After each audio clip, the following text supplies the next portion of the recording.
যে আমরা দেখছিলাম বিরোধী পক্ষ থেকে শুরু করে শাসক দল সবাই কিন্তু বলছিল যে আরজিকর কাণ্ডে আমাদের জাস্টিস চাই। সেখানে রাজ্যের আবেদনে পরবর্তী যে শুনানির ডেট ছিল 27 তারিখ, সেটা বদলে 30 তারিখ হয়ে গেল। আমরা যে আগে শুনছিলাম ডেট পে ডে, তারিখ পে তারিখ, তারিখ পে তারিখ, এই তো সেটাই তো হচ্ছে। হ্যাঁ, জুডিশিয়ারি তো সবসময় তারিখ পে তারিখই, সেটাই তো আমরা জেনে এসেছি। এবং বিচারের বাণী তো নিভৃতে কাঁদে, সেটাও আমরা পড়ে এসেছি। এবং আর একটা কথাও বলবো আমি, justice is not given, justice is taken. বিচার কাউকে দেওয়া হয় না, বিচার ছিনিয়ে নিতে হয়।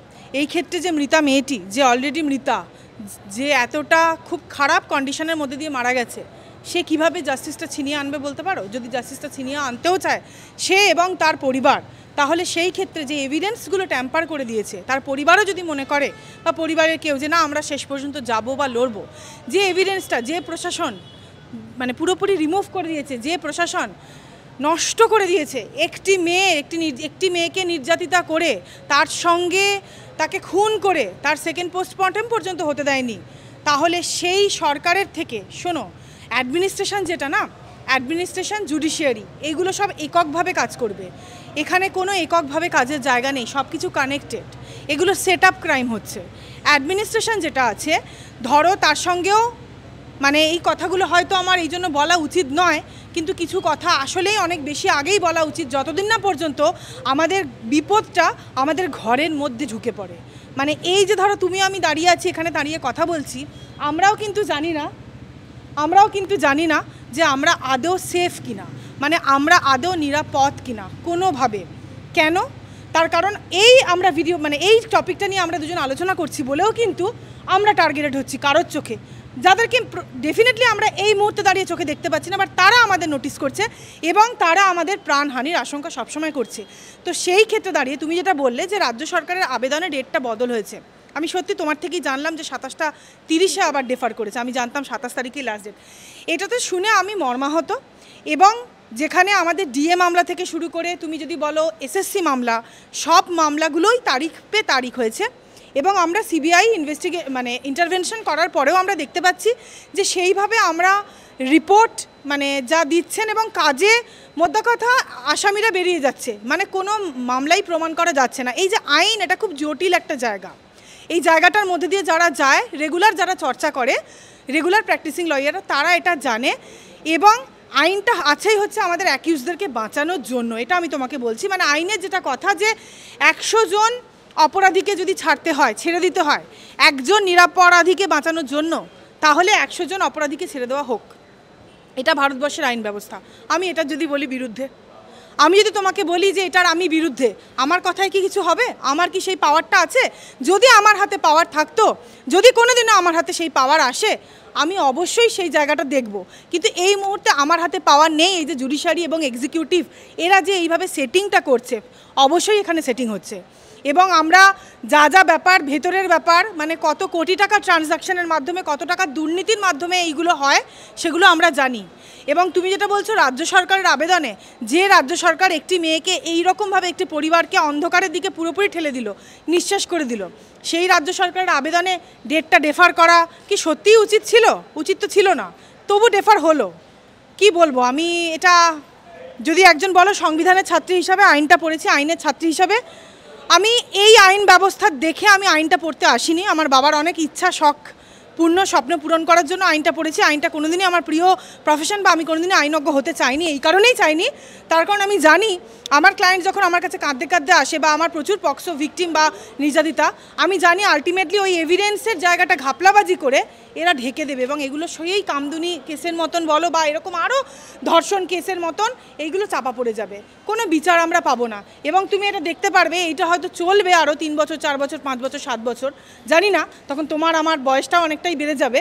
তুমি তখন এই কথাটা আমার মনে রাখবে। আমার মনে হয় না যেভাবে এভিডেন্স ট্যাম্পারিং হয়েছে, পার্টিকুলার মাথাগুলোকে তো এখনও ধরেনি, যারা কানেক্টেড, তৃণমূলের বিধায়ক কানেক্টেড, বা ধরো এই যে টালা থানার ওসি কানেক্টেড, বা সিপিকে ট্রান্সফার করানো, পদত্যাগ করানো বলো, বা আরও কিছু লোকে পদত্যাগ করানো বলো, এইভাবেই সীমাবদ্ধ। প্রপার যে এভিডেন্সটা, ওরা যে খুনটা যখন করলো, তখন কিভাবে মেয়েটিকে নির্যাতন করে মারলো, এবং ইট ওয়াজ আ গ্যাং রেপ, ইট ওয়াজ আ প্ল্যান্ড মার্ডার, যেমন প্ল্যান্ড ডেকয়েটি আমরা বলি, ঠিক সেরকম এটা বহু দিনের, বহু মাসের, অনেকগুলো দিন পরিকল্পনা মাফিক করে কিন্তু আজকে একদিনে কিন্তু এই ক্রাইমটা হয়নি। এগুলো ঘুণ ধরা। সরকারের ভেতরে ঘুণ ধরে গেছে, মানুষ তবু এই সরকারকেই জিতিয়ে এনেছে। এটা তো হতে পারে না যে মানুষের ভোট ছাড়া মমতা ব্যানার্জি একা সরকারে এসছেন। মানুষের ভোটেই অবশ্যই মমতা ব্যানার্জি আজকে সরকারে আছেন এবং তিনি সরকারটা চালাচ্ছেন। এই ক্ষেত্রে আমরা বক্তব্য রাখতে পারি, আমরা হাহুতাশ করতে পারি, এর বাইরে আমাদের সত্যি করার কিছু নেই। আর যেটা হয়েছে সেটা মানে অভাবনীয়, সেটা শুনে আর কি বলবো। এখন এটা কি করে করতে পারলো একটা। এখানে আবার নির্মল ঘোষকে, তৃণমূলের বিধায়ক নির্মল ঘোষকে সিজিও কমপ্লেক্সে আজকে ডাকা হয়েছে, কি বলবো? হ্যাঁ, কারণ তার থেকে কিছু সিবিআই ডেফিনেটলি সিবিআই যখন সিবিআই দেখো একটা সিবিআই একটা প্রিমিয়ার ইনভেস্টিগেটিং অথরিটি, একটা প্রিমিয়ার ইনভেস্টিগেটিং এজেন্সি, তো সেই এজেন্সির উপরে আমরা বিশ্বাস রাখবো, এটাই তো স্বাভাবিক। কিন্তু বহু ক্ষেত্রে তো দেখা যাচ্ছে, কামদুনি কেস থেকে শুরু করে বহু কেসের ক্ষেত্রে দেখা যাচ্ছে ফেলিওর। ইভেন আমাদের পোস্ট পোল ভায়োলেন্সে যেটা হয়েছিল, তুমি জানবে আমাদের honourable justice Rajesh Bindal sir যেটা বেঞ্চ বসিয়ে, অনেকগুলো বেঞ্চ বসিয়ে মহামান্য জজ সাহেবদের পোস্ট পোল ভায়োলেন্সটা উনি বলেছিলেন যে court monitor investigation, it had been started. Then সেই কোর্ট মনিটর ইনভেস্টিগেশনটা যখন সিবিআই অনারেবল সুপ্রিম কোর্টে ট্রান্সফার পিটিশন করলো যে আমরা মামলাটা ট্রায়াল কোর্ট মানে ওয়েস্ট বেঙ্গলের কোর্ট থেকে আমরা অন্য কোথাও সরাতে চাইছি, তার কারণ বিচারক বিক্রি হয়ে গেছেন। তখন সুপ্রিম কোর্ট কি বলেছে যে বিচারক বিক্রি হয়ে গেছে এটা তুমি বলতে পারো না, ইউ ক্যানট অ্যাকিউজ। তাহলে মহামান্য সুপ্রিম কোর্ট যখন সবসময় তার জুডিশিয়ারির পদটা এবং জুডিশিয়াল যে মানে স্যাংটিটি যেটা নেই বাট দেখাতে হবে, শো অফ করতে হবে, সেটা নিয়ে যদি একটা মহামান্য সুপ্রিম কোর্টের বিচারকরা বসে থাকেন তাহলে বিচারটা কে দেবে, কাকে দেবে? তারা গ্রাসরুট লেভেলে এসে ক্রাইম কি হচ্ছে তারা দেখছে না, তারা ক্রাইম সিন পরীক্ষা করছে না, ক্রাইম সিন ভাঙচুর করে দিচ্ছে, ক্রাইম সিনের খুব ক্রুশিয়াল এভিডেন্স বা উইটনেসগুলো নষ্ট করে দিচ্ছে, সেগুলো তারা দেখছে না। কারণ তারা বলবে আমি জানতে চাই না। আমরা কথাতেই বলে আমরা চোখটা বাঁধা থাকে আইনের, কারণ আইন কোনো গরিব বড়লোক, কালো মোটা ফর্সা বেটে এগুলোর মধ্যে ডিফারেন্স করে না। আইন শুধু কানে শুনে বিচারটা করে, প্রপার বিচার। এখন আইন ব্যবস্থা যেটা হয়ে গেছে, কানটা বন্ধ, আমি কানে কিছু শুনতে পাচ্ছি না এবং শুনবো না, কারণ কোর্ট যেটা শুনতে চাইবে না তুমি কোর্টকে সেটা বললেও তোমাকে শুনতে মানে ওরা শুনবে না, তোমার কথা বলতে দেবে না।